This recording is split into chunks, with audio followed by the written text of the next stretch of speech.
여러분 지난주 데일리 미션 다 각자 자리에서 했죠? 네, 그 시간을 통해 부활이 지금 나에게 무슨 의미가 있는가를 충분히 고민하고 스스로 답을 내렸던 시간이었기를 바라요. 여러분 혹시 PPT 좀 넘겨줄래요? 이 스스로 답을 찾아가는 과정은 여러분 굉장히 중요해요. 안 넘어간다. 넘겨주세요. 한 장만 더. 선생님들이 해주는 건 우리들의 이야기일 뿐이지 여러분들의 이야기가 아니거든요. 수학 선생님이 앞에서 문제 풀어주면 나도 풀 수 있을 것 같지만 막상 풀면 안 되는 것처럼 선생님들이 해주는 예수님에 대한 이야기는 우리가 경험한 이야기예요. 여러분들이 스스로 답을 찾아가는 과정이 있어야, 스스로 예수님께 묻고 답하는 과정이 있어야 그것이 나의 이야기, 여러분의 고백이 될 수 있는 거예요. 여러분, 하나님 사랑합니다. 예수님이 나를 위해 죽고 부활하셨습니다. 예수님으로 인해 내가 구원받았습니다 라고 말하는 것 굉장히 쉬워요. 하지만 충분하지 않아요. 만약에 세상이 혹은 누군가가 여러분에게 너 하나님 왜 사랑해? 신이 사람이 됐다는 게 말이 돼? 어떻게 사람이 죽고 다시 살아나? 나 이성적으로 이해가 되지 않아 라고 질문했을 때 여러분들이 막 이상한 말 하지 않고 정확하게 예수님을 전하려면, 내가 믿는 예수님에 대해서 드러내려면 여러분이 고민하고 나의 언어로 답을 만들어 놓는 게 굉장히 중요해요. 왜냐하면 우리가 하는 이 고백은 예수님에 대한 배경 지식이 있는 사람들은 이해하지만 교회를 와보지 않거나 예수님에 대해 모르는 사람들은 받아들이기 어려운 부분이거든요. 그래서 여러분들이 스스로 답을 찾아가는 시간을 가져야 돼요. 그래야 예수님을 더 깊이 알 수 있고 나를 향한 믿음이 무엇인지, 내가 무엇을 믿고 있는지, 나의 믿음이 어디에 있는지를 확인할 수 있어요. 그러니까 여러분 스스로 질문하고 답을 찾아가는 과정을 계속 해보세요. 그런데 이 생각하는 게 어려워요.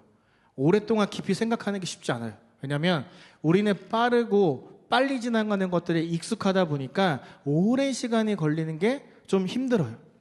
어색한 거죠. 그래서 여러분 더 고민하고 생각하는 시간을 가져야 돼요. 생각하는 시간을 여러분들이 가져야 돼요. 스스로 생각하지 않으면, 고민하는 습관이 없으면 하나님의 사랑이 얼마나 크고 깊은지 잘 알 수 없어요. 그냥 저를 통해, 선생님들을 통해 듣는 예수님에 대한 지식만 가지고 하나님에 대해 오해할 수 있어요. 오늘 우리가 함께 살펴볼 사람이 딱 그랬어요. 하나님의 말씀을 누구보다 잘 안다고 생각했고 모든 사람들이 율법에 관해서 네가 최고야, 너가 완벽해 라고 말하던 사람이었어요. 그런데 그 사람은 문자적으로만 성경을 알았지 그 안에 숨겨져 있는 하나님의 진짜 뜻을 잘 몰랐어요. PPT 좀 넘겨줄래요?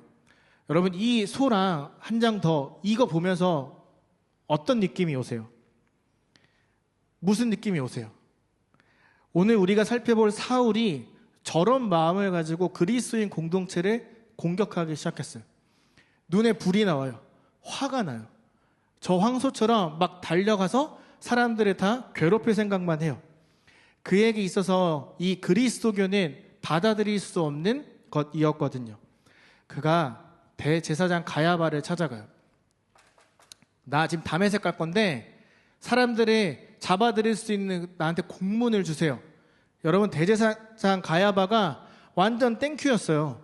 그리스도인 공동체를 내가 없애고 싶은데 내가 하기에는 좀 그랬거든요. 할 수 없어요. 하고 싶은데 하면 사람들의 말이 너무 많이 나오니까 못하고 있었어요. 그런데 사울이 대신 해준다고 하니까 너무 기분이 좋은 거예요. 얼씨구나 좋다 하면서 공문 만들고 도장을 찍어줘요. 여러분 사울이 왜 다메섹을 딱 찍어서 가려고 했을까요? 왜 하필 다메섹이었을까요? 여기엔 최소 10만 명이 넘는 유대인들이 살고 있었어요. 여기는 사업의 중심지였어요. 그러니까 큰 도시로 가려면 무조건 머물러야 되는 곳이 다메섹이었어요. 정말 많은 사람들이 있었어요. 여러분 세계사를 보면 네로 황제라고 나와요. 네로 황제가 다스리던 그때 다메섹에 살던 유대인들 10만 명을 다 죽였어요. 그러니까 최소 10만 명이 여기에 살고 있었다는 거예요. 사울은 확실하진 않아요. 그런데 여기에 있는 10만 명이 넘는 사람들 중에 그리스도교로 개종한 사람들이 있을 거라고 생각을 했어요. 그래서 그 개종한 사람들을 잡아서 벌을 주거나 죽이기 위해서 다메섹으로 떠났어요. 왜냐하면 사울에게 있어서 이 그리스도교는 유대교를 흔드는, 유대교의 잘못된 것들을 전하는 그런 테러 집단이라고 생각했기 때문이에요. 하지만 실제로는 사울이 부활하신 그리스도를 믿는 사람들을 괴롭히는 테러리스트와 같은 존재였던 거죠. 근데 사울은 몰랐던 거예요. 이걸 없애버리고 싶었어요. 그래서 다메섹으로 길을 떠나요. 경비병들이랑 같이 약 200km를 걸어가요. 여기서 반둥까지가 150km예요. 그거보다 훨씬 더 먼 거리를 걸어가는데 하나도 힘들지 않았어요. 왜? 저기만 가면 우리 유대교를 괴롭히는 그리스도인들을 다 잡아 없앨 수 있으니까 기쁘고 즐거운 마음으로 막 걸어가요. 다메섹이 저 앞에 보여요. 그 보이던 시간이 12시였어요. 낮 12시. 해가 내 머리 위에 떠있는 그 시간, 갑자기 강렬한 빛이 팍! 사울에게 쏟아져요. 여러분 12시에 햇빛이 가장 강한데 그 햇빛이 빛을 잃어버릴 만큼 강한 빛이 사울에게 탁 가는 거예요. 성경에서는 이거를 벼락같이 꽂혔다라고 표현을 해요. 벼락처럼 팍! 빛이 간 거예요. 이렇게 생각해봐요. 여러분 만약에 여러분들이 학교를 갔는데 하이디라고 가서 마라탕을 먹고 있는데 갑자기 빛이 팍! 하고 나한테 꽂힌 거예요. 근데 이 빛을 모든 사람들이 다 볼 수 있어. 내가 마라탕 그래서 건두부? 입에 딱 넣었는데 갑자기 빛이 팍 비쳐요. 사람들이 다 여러분을 쳐다보고 있어요. 그럼 여러분 어떨 것 같아요? 먹을 수 있어요? 좀 민망하지 않아요? 부담스럽지 않아요? 사울이 딱 그 상황인 거예요. 정오 12시 해가 비치는데 갑자기 번개처럼 강한 빛이 팍! 여러분 이거는 하나님이 아니면 할 수 없어요. 왜? 누가 태양보다 더 강한 빛을 만들어낼 수 있겠어요? 태양을 만든 게 하나님이시기 때문에 그보다 더한 빛을 만들어서 번개처럼 탁 꽂으신 거죠. 그 빛이 향했던 건 사울이었어요. 사울이 어떤 사람이었죠? 여러분이 아는 사울은 어떤 사람이에요? 가장 열정적으로 예수님을 믿는 사람들을 잡아 공격하던 사람이죠. 사울이 만약에 지금 시대 사람이었으면 갑자기 문을 열고 들어와서 우리한테 막 돌을 집어 던졌을 거예요. 예배드리지 말라고. 부활은 없다. 가짜라고 말하던 사람이에요. 그리스도, 그러니까 우리와 같은 공동체에게 원수와 같은 사람이죠. 내 가족, 내 동역자들을 핍박하고 죽이던 사람이었으니까. 그런데 여러분 빛이 그를 향해 쏟아졌어요. 하나님이 그를 주목하신 거예요. 그 빛의 목적은 그를 공개적으로 책망하고 너 왜 그래? 라고 혼내기 위함이 아니었어요. 그 빛의 목적은 그를 구원하는 것이었어요. 그를 통해 그만 구원하는 게 아니라 그를 통해 수많은 사람들이 예수님을 알도록 하는 출발점이 되는 빛이 오늘 사울에게 쏟아지고 있는 거예요. 예수님의 사랑에는, 용서에는 한계가 없다는 걸 보여주는 거죠. 여러분, 내가 사랑하는 사람을 괴롭히던 사람이에요. 예수님이 목숨을 바쳐가면서까지 구원해낸 사람들을 돌로 맞춰 죽이던 사람이에요. 그러면 예수님이 너 왜 그러냐? 이제 그럼 그만해라. 이렇게 말하실 수 있는데 그렇게 하지 않으셨어요. 책망하거나 벌 주지 않았어요. 오히려 사랑으로 품고 용서해 줬어요. 사울에게 내가 그리스도야, 내가 부활한 예수야 라고 말하지 않았어요. 나는 예수다 라고 말씀하세요.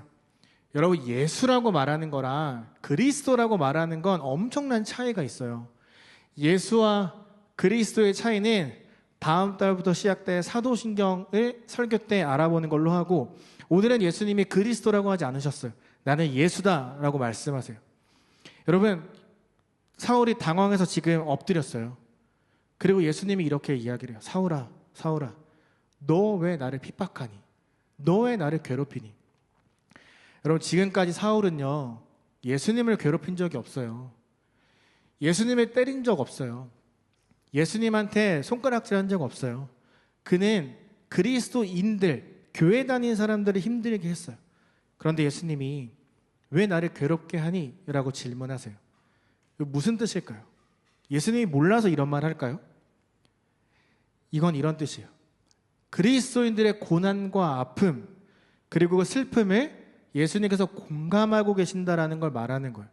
그들이 느끼고 있는 고통과 불안함, 두려움을 느낀다는 거죠. 지금 이 시대를 살아가는 여러분들의 고민, 고통, 두려움, 미래에 대한 불확실함, 생각 다 알고 계신다는 거예요.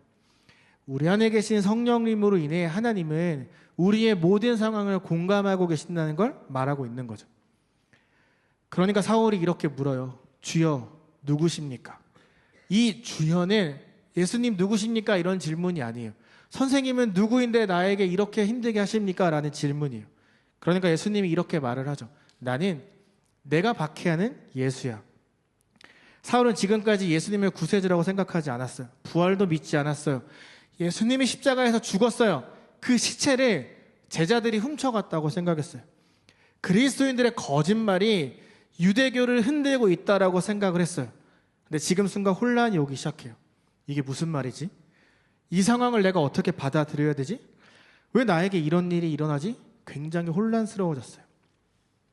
여러분, 사실 우리도 사울처럼 이런 경험한 적 있어요. 물론 갑자기 강렬한 빛이 팍 쏟아져서 우리가 깜짝 놀라고 엎드린 그런 건 아니지만 여러분들도 이거랑 똑같은 상황을 이미 경험했어요. 예수님께서 사울을 찾아가셨던 것처럼 예수님이 여러분들을 찾아오셨잖아요. 사울이 오늘 인격적으로 예수님을 만난 것처럼 여러분도 예수님을 인격적으로 만났던 순간이 있잖아요. 예수님을 인격적으로 만나면 어떤 일이 일어나는 줄 아세요? 사울이랑 똑같은 생각을 해요. 내가 어떻게 살아야 되지? 내가 너무나 당연하게 생각했던 게 죄라고 말씀하시면 나는 어떻게 살아야 되는 거지? 내 생각에 변화가 오기 시작하는 거예요. 나한테 익숙한 거, 내가 좋아하는 걸 포기해야 되는 순간이 오는 거죠.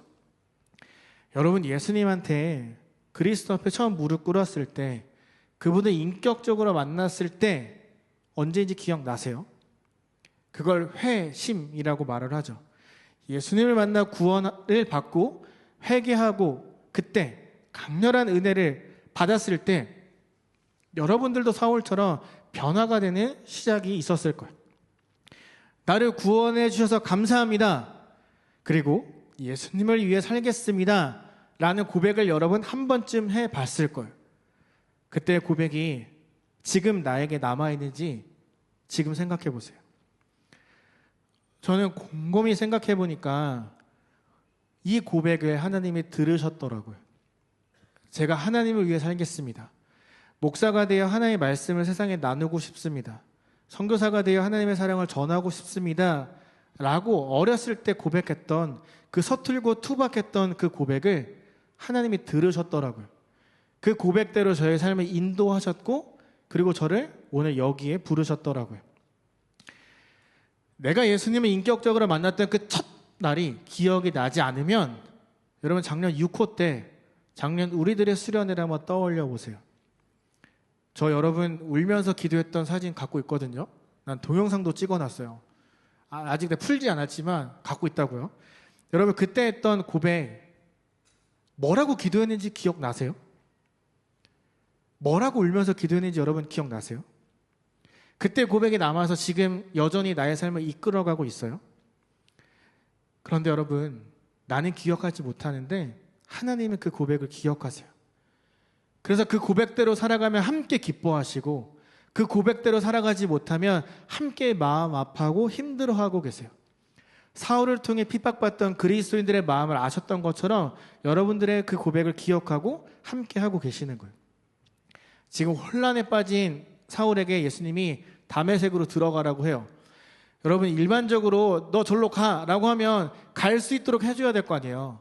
사울아 다메섹으로 들어가. 사울이 딱 일어났어요. 앞이 안 보여요. 눈이 멀어버린 거예요. 아니 가라고 해놓고 한 발도 걸을 수 없도록 눈을 막아버린 거예요. 그래서 경비병들이 사울을 데리고 방에 데려다 줘요. 3일 동안 나오지 않고 먹지도 마시지도 않고 계속 고민하기 시작해요. 그 3일은 사울을 바꾸는 시간이었어요. 죽어서 차갑게 식어버렸던 시체를 찾아갔던 여인들에게 예수님이 가셔서 왜 울고 있느냐? 너가 찾아야 되는 건 죽은 시체가 아니라 살아야 될 예수야 라고 말씀하셨던 것처럼 사울은 그 3일 동안 저걸 받아들이는 시간이었어요. 내가 중요하게 여기던 것들이 잘못됐구나, 방향이 틀렸구나, 그걸 깨닫고 받아들이는 시간이었어요. 자기의 삶을 계속 돌아본 거예요. 담에색으로 오는 길에 있었던 이해할 수 없는 상황을 계속 머릿속에 두고 묵상하는 거예요. 나는 예수다 라고 말씀하신 그분이 누구일까 계속 고민한 거예요. 이 3일의 시간은 사울만 변화시킨 게 아니에요. 전 세계에 복음이 전해지는 출발점이 되는 시간이었어요. 여러분, 사울이 예수님을 만나 변화된 이 이야기는요, 사울이라는 한 사람이 변화되었습니다, 그런 이야기가 아니에요. 하나님이 자신을 핍박하던 사울을 변화시켜줬다라는 그런 이야기가 아니에요. 이건 사울의 이야기이기도 하지만 저와 여러분, 나의 이야기이기도 해요. 저와 여러분을 향한 하나님의 부르심의 이야기이기도 해요. 우리가 경험한 구원, 은혜, 앞으로 경험하게 될 은혜에 대한 이야기이기도 해요. 여러분, 사울은요, 유대인과 이방인 사이에 끼어 있던 사람이에요. 다메섹을 향해 가던 이 사울의 이야기는 단순히 그가 변화됐습니다, 예수님을 향해 돌아섰습니다, 그런 이야기가 아니에요. 유대인과 이방인 사이에 끼어 있는 사울이 소명, 꿈을 발견한 시간이에요. 전혀 몰랐지만 그가 잊고 있었던, 하나님이 갖고 있었던 그 계획을 알게 된 순간이었어요. 그는 특별한 임무를 부여받은 사람이에요. 앞으로 그를 통해 많은 사람이 예수님을 알게 될 거예요. 그를 통해 하나님의 흔적이 이 땅에 새겨질 거예요. 그를 통해 하나님의 형상이 회복되는 사람들이 많아질 거예요. 근데 여러분, 이 특별한 임무는 사울에게만 주어지지 않았어요. 저와 여러분에게도 똑같이 주어졌어요. 여러분들이 믿고 있는 부활하신 예수 그리스도를 믿는 사람들에겐 다 똑같은 특별한 임무가 주어졌어요. 사울에게 주어진 임무는 이방인들에게 예수 그리스도를 전하는 것이었어요. 하나님의 구원은 그분을 핍박하고 사람을 박해하는 어쩌면 테러리스트와 같았던 사람에게도 주어졌어요. 이제 그를 통해 사람들이 예수님이 누구인지 알게 될 거예요.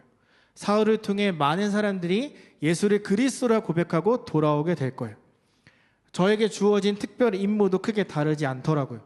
예수 그리스도를 세상에 드러내는 것. 나의 언어로 내가 경험한, 내가 알고 있는 성경 말씀을, 내가 경험한 예수 그리스도를 나의 언어로 고백하는 게 저의 특별 임무예요. 그래서 하나님이 가라고 하시면 주저하지 않고 옮겨 다녔어요. 물론 자카르타 올 때는 1년 더 한국에 있고 싶은 마음이 있었는데요. 그때 하나님이 사모님을 통해서 또 기도할 때 저에게 이런 마음을 주셨어요. 네가 원하는 거 말고 내가 원하는 거 해. 네가 원하는 대로 있지 말고 내가 원하는 대로 가. 그래서 순종하는 마음으로 다 포기하고 여기에 왔어요. 그리고 여러분을 만났어요. 전 너무 행복해요. 저에게 주어진 것처럼 여러분들에게도 특별 임무가 있어요. 여러분, 혹시 내가 왜 자카르타에서 살게 됐을까? 수많은 나라가 있는데 왜 자카르타에서 내가 살게 됐을까? 생각해 본 적 있어요? 한국에 가고 싶다는 말을 종종 듣는데 아무래도 한국이 여기보다는 좀 더 낫겠죠. 여러분, 여기서의 삶이 매일매일 행복하세요? 왜 하나님은 여러분을 정말 너무 중요한 청소년 시기에 여기에 살게 하셨고 자유교회 공동체를 만나게 하시고 여러분이 속해 있는 교회 공동체에서 지내게 하셨을까요? 전 여기에도 특별한 목적이 있다고 생각해요. 솔직히 말하면 왜 여러분들이 여기에 살도록 하셨는지 난 몰라요. 하지만 제가 어렴풋이 알고 있는 것, 기대하는 것 하나 있어요. 여러분은 사울처럼 한국인과 이방인 사이에 살아가는 사람들이에요. 여러분, 한국어 할 수 있죠? 영어 할 수 있죠? 인디어 할 수 있죠? 이슬람 문화 살아가죠? 여러분, 앞으로 이 이슬람 문화를 아는 게 여러분에게 엄청 큰 강점이 되는 시기가 올 거예요. 이슬람의 숫자가 많아지고 있기도 하지만 한국 사회가 요즘 하는 고민이, 한국 교회가 하는 고민이 뭐냐면 저 이슬람을 어떻게 받아들일 것인가, 이슬람 문화를 어떻게 이해할 것인가, 이슬람에게 어떻게 접근할 것인가, 그 고민이 시작됐거든요. 여러분들은 이미 여기에 살면서 그걸 다 알고 경험한 사람들이에요. 사울은 유대인과 이방인 사이에 있던 사람이에요. 그 말은 유대인과 이방인 모두를 품고 사랑할 수 있는 사람이라는 거죠. 여러분은 한국인과 이방인 사이에 살아가는 존재들이에요. 여러분도 사울처럼 한국인과 이방인들의 예수 그리스도의 사랑으로 품고 안고 섬겨줄 수 있는 능력이 이미 있는 사람들이라는 거죠. 여러분, 청소년 시기에 한국 하나의 문화가 아니라 다양한 문화를 경험하고 받아들인다는 것, 그리고 다른 언어를 한국어만큼 할 수 있다는 것, 여러분들이 가진 특권 중에 특권이에요. 하나님은 아무런 의미 없이 여러분을 여기에 두지 않으셨어요. 여러분 아까 찬양했잖아요. 하나님의 부르심에는 후회하심이 없다고. 내가 이 자리에 선 것도 주의 부르심이라고. 여러분, 분명하고도 특별한 이유가 있어요. 여러분, 히브리서 말씀을 보면 이런 말씀이 있어요. 세상은 이런 사람들을 받아들일 만한 곳이 못 되었습니다. 하나님은 여러분의 특별한 인물을 가진 존재로 하나님의 흔적을, 형상을 회복시키는 존재들로 키우기로 마음 먹으신 거예요. 그래서 너무나 중요한 청소년 시기에 이곳에서 지내도록 하신 거죠. 분명한 뜻이 있어요. 지금은 알 수 없어도 반드시 꼭 깨닫는 순간이 올 거예요. 여러분, 이런 말 가끔 하죠. 나 말씀대로 살지 못해. 내 믿음이 이것밖에 되지 않아. 내가 정말 잘 믿고 있는 건지 모르겠어. 여러분, 그런 고백하면 오히려 기뻐하세요. 여러분이 하나님과 가까워지고 있기 때문에, 여러분이 잘 그 길로 가고 있기 때문에, 말씀대로 살아보려고 노력하고 있기 때문에 드는 생각이에요. 여러분, 사탄이 가장 싫어하는 게 뭔지 아세요? 여러분이 하나님이랑 친해지는 거예요. 그래서 여러분의 마음에 자꾸 의심을 주는 거예요. 네가 그렇게 해서 그리스도인이 되겠냐? 야, 네가 그게 믿음 있는 사람이야? 자꾸 의심을 심어줘요. 만약에 이번 한 주도 살아가는데 나 또 말씀대로 못 살았어, 난 쓰레기야, 난 믿음이 없어, 이런 생각이 들면 차라리 웃으세요. 내가 잘하고 있으니까 나를 괴롭히는 거구나, 이렇게 생각하세요. 씩 웃어주세요. 사탄이 열받도록. 여러분, 사울도 마찬가지였어요. 3일 동안 아무것도 보이지 않아요. 먹지도 마시지도 않아요. 얼마나 괴로웠을까요? 보이던 사람이 아무것도 안 보이는 거예요. 얼마나 괴로웠을까요? 자기가 살아왔던 인생 전부가 부정당하는 느낌을 받았어요. 내가 왜 그렇게 살았지? 내가 왜 사람들에게 돌을 던졌지? 나는 예수가 가짜라고 생각했는데 내가 틀린 걸까? 부활은 없다고 생각했는데 이게 맞을까? 그런데 왜 날 찾아오셨지? 나는 죄인인데? 사람들을 죽이던 사람인데? 사람들을 핍박하던 사람인데? 예수님을 미워하던 사람인데? 왜 날 찾아오셨지? 그의 세계관이 깨어지는 3일의 시간을 보낸 거예요. 여러분, 내 마음을 가득 채우고 있는 무언가를 깨뜨린다는 건 굉장히 힘들고 어려운 일이에요. 그래서 기도하기 힘든 거예요. 그래서 스스로 답을 찾아가기 어려운 거예요. 고민하는 시간이 어색한 거예요. 말씀 한 장 읽는 게 괴로운 거예요. 여러분, 우리도 사울처럼 이 3일의 시간, 우리에게도 그런 시간이 필요해요. 그렇다고 3일 동안 방에 들어가서 나오지 마세요, 이런 이야기 아니에요.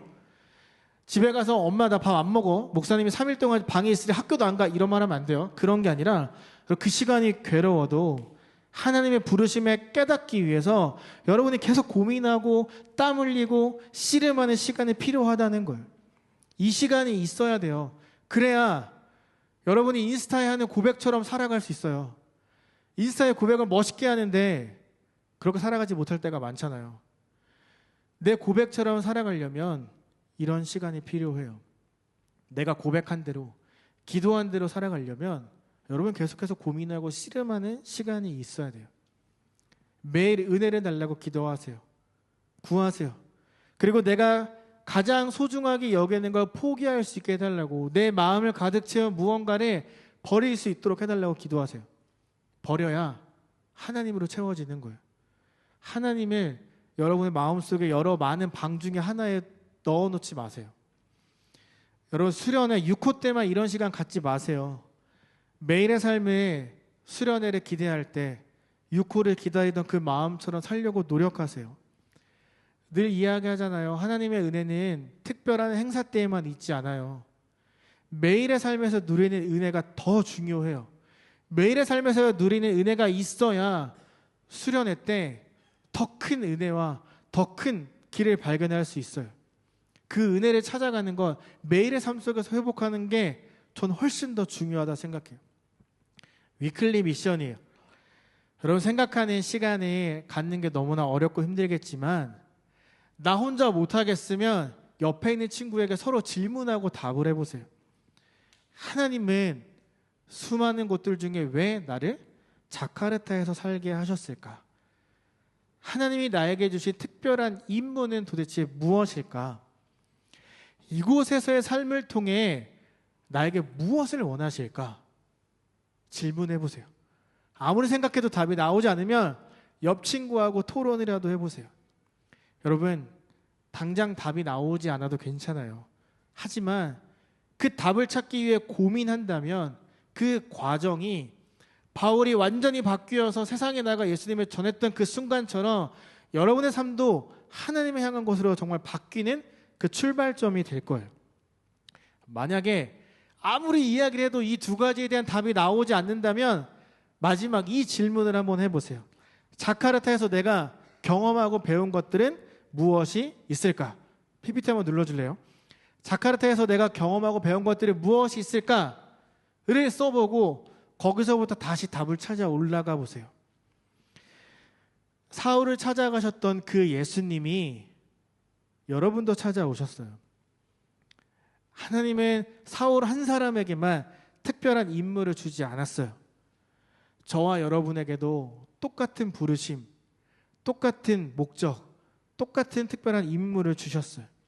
그걸 깨닫는 저와 여러분이 되었으면 해요. 이걸 찾아가는 과정은 꽤나 힘들 거예요. 어려울 거예요. 하지만 여러분, 고민하고 씨름하는 그 과정은 여러분에게 꿈을 줄 거라고 저는 믿어요. 내가 앞으로 살아가야 될 방향을 분명하게 알려주는 시간이 될 거예요. 하나님은 말 많고 탈 많은 사울을 선택하셨고 그를 통해 이 땅에 하나님의 나라가 세워지도록 하셨어요. 그분은 저와 여러분도 선택하셨어요. 여러분을 통해 이 땅에 하나님의 흔적이 새겨지는 삶을 살아가도록 하실 거예요. 하나님의 부르심이 뭘까?